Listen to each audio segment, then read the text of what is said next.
నమో భగవతే వాసుదేవాయ. ఓం నమ శివాయ. ఈరోజు వీడియోలో గోమాత గురించి తెలుసుకుందాం.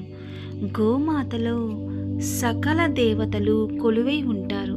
అందుకే గోమాతని ఎక్కువగా పూజిస్తూ ఉంటారు. గోమాతని లక్ష్మీదేవిగా పూజిస్తూ ఉంటారు. ఈరోజు గోమాత యొక్క విశిష్టత తెలుసుకుందాం. గోమాత నందు ఎంతమంది దేవతలు ఉన్నారో మీకు తెలుసా? గోమాత మహిమ గురించి శివుడు పార్వతీదేవికి చెప్పిన కథనం. గోవును పూజించిన సర్వ పాపములు నశించును.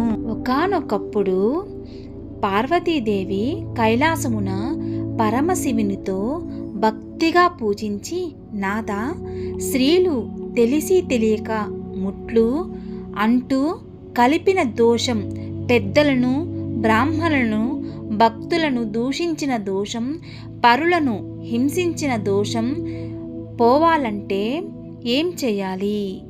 పరులను హింసించిన దోషము పరిహారము ఏ విధంగా జరుగుతుంది చెప్పవలసినదిగా ప్రార్థింపగా, దయామగుడు పరమశివుడు, ఓ పార్వతి, గోమాతనందు సమస్త దేవతలు కలరు.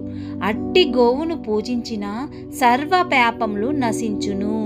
ఆ గోమాతనదు పాదములు రుణ పితృదేవతలు, గొలుసులు తులసీదళములు, కాళ్లలో సమస్త పర్వతములు, మారుతి కూడా కలరు. నోరు లోకేశ్వరం, నాలుక 4 వేదములు, భ్రూ మధ్యంబున గంధర్వులు, దంతాన గణపతి, ముక్కున శివుడు, ముఖమున జ్యేష్ఠాదేవి, కళ్ళలో సూర్యచంద్రులు, చెవులలో శంఖచక్రములు, కొమ్ములలో యమ ఇంద్రులు ఉన్నారు. కంఠమున విష్ణువు, భుజమున సరస్వతి, రొమ్మున నవగ్రహాలు, మూపురమున బ్రహ్మదేవుడు, గంగడోలున కాశీ ప్రయాగ నదులు ఉండును. ఉదరమున పృథ్వీదేవి, వెన్నుక భారద్వాజ, కుబేర, వరుణ, అగ్ని మొదలగు దేవతలు ఉన్నారు.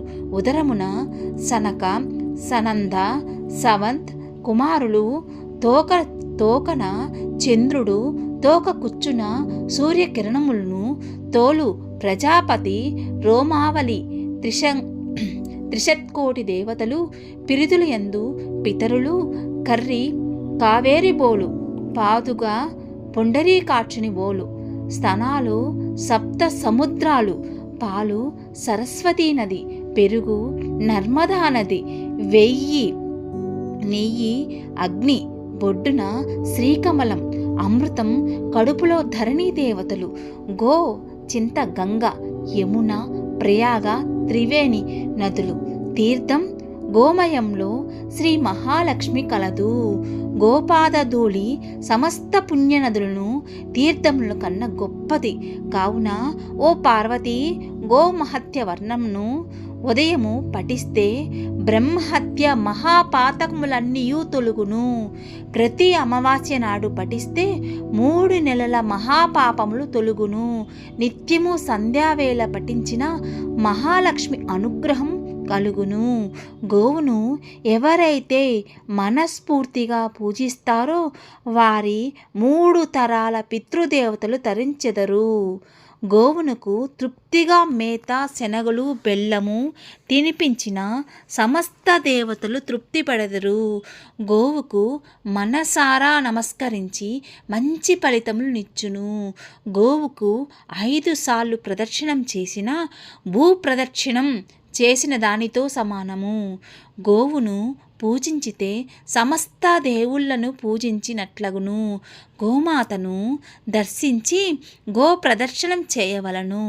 ఆషాఢశుద్ధి తొలి ఏకాదశి మొదలుకొని కార్తీక శుద్ధ ఏకాదశి వరకు గోపూజ చేసిన వారు సమస్త పాపముల నుండి విముక్తి పొంది శ్రీ విష్ణు సాన్నిధ్యాన్ని పొందుతురు.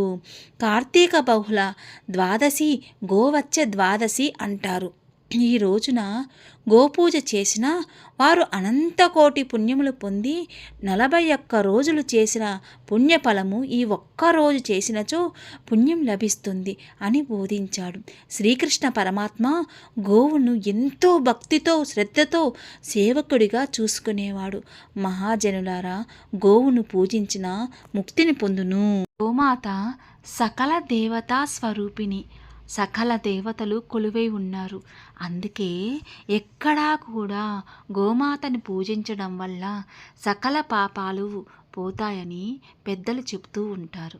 ఎక్కడైనా గోమాత కనిపిస్తే వెనక వైపు నమస్కరిస్తారు. ఎందుకంటే మహాలక్ష్మి స్వరూపమై ఉంటుంది కాబట్టి నమస్కరిస్తూ ఉంటారు. గోమాత ప్రదక్షిణ సర్వ పాప నివారణ. అందువలనే గోమాతని గృహప్రవేశాలకు కానీ లేకపోతే ఎక్కడైనా గోమాత కనిపిస్తే నమస్కరించడం కానీ, గోమాతకి గెడ్డు తవుడు మనకు తోచినది మనం ఇవ్వడం వల్ల కూడా మన పాపాలన్నీ కూడా పోతాయి. గోమాతని ఎప్పుడూ కూడా నమస్కరించడం వలన మన ముఖం కూడా వృక్షస్సుగా ఉంటుంది. ఎందుకంటే సకల దేవతలు ఆశీర్వదిస్తారు. అందువల్ల గోమాతని పూజించబడుతుంది. ఈ రోజుకి ఎప్పుడూ పూజించబడుతుంది. కొంతమంది తెలిసి తెలియక చేసిన పాపాలు గోమాతను కూడా చంపుకొని తింటున్నారు. అది మహాపాపము. గోమాత అంటే సర్వ దేవతలై కొలువై ఉన్నది. ఎప్పుడూ కానీ ఆ పొరపాటు ఎప్పుడూ చేయకండి. గోమాత అంటే సకల దేవతలుండే కొలువైన మనము ఒక్కొక్క చోటికి వెళ్ళాల్సి వస్తుంది. గోమాతని దర్శించడం వల్ల పూజించడం వల్ల సర్వదేవతల్ని పూజించినట్టే. అందువలన మనము గోమాతని పూజిస్తాము. అలాగే మనం ఎప్పుడైనా కూడా భోజనానికి ఎవరూ రాలేదు, పండగ చేసుకున్నాం భోజనానికి ఎవరూ రాలేదు అన్నప్పుడు కూడా మనము ఏం పర్లేదు, గోమాతకి ఏవైతే మనము ఇస్తాము అంటే అరటి పండ్లు కానీ ఏవైనా దానం మనం ఇవ్వదలుచుకుంటే గోమాత దగ్గరికి వెళ్ళేసి మనం అరటి పండ్లు అవి కూడా మనం సమర్పిస్తే మన పితృదేవతలు కానీ మన ఇంట్లో ఉండే ప్రతి ఒక్కటి శాంతింపజేస్తుంది. పితృదేవతలు కూడా సంతోషపడతారు. అందువల్ల గోమాత చాలా విశిష్టమైనది. గోమాతని ఎప్పుడూ మనల్ని కాపాడుతూ ఉంటుంది. సర్వ పాపాలను హరింపజేస్తుంది. అందువలన గోమాతని ఎప్పుడూ పూజిస్తాడు. శ్రీకృష్ణ భగవానుడే గోమాతతో గోవులతో ఆడుకున్నవాడు. గో పరిరక్షకుడు. శ్రీకృష్ణ భగవానుడు చెప్పిన ప్రతి మాట అక్షర సత్యము. గోమాతలో సకల దేవతలు ఉన్నారు కాబట్టి తప్పకుండా ఎప్పుడైనా ప్రతిరోజు నమస్కరించుకున్నా మనకు అన్ని అభిష్టాలు నెరవేరుతాయి. ఈ వీడియో మీకు నచ్చినట్లయితే తప్పకుండా సబ్స్క్రైబ్ చేయండి, షేర్ చేయండి, కామెంట్ పెట్టండి. సర్వేజన సుఖినో భవంతు.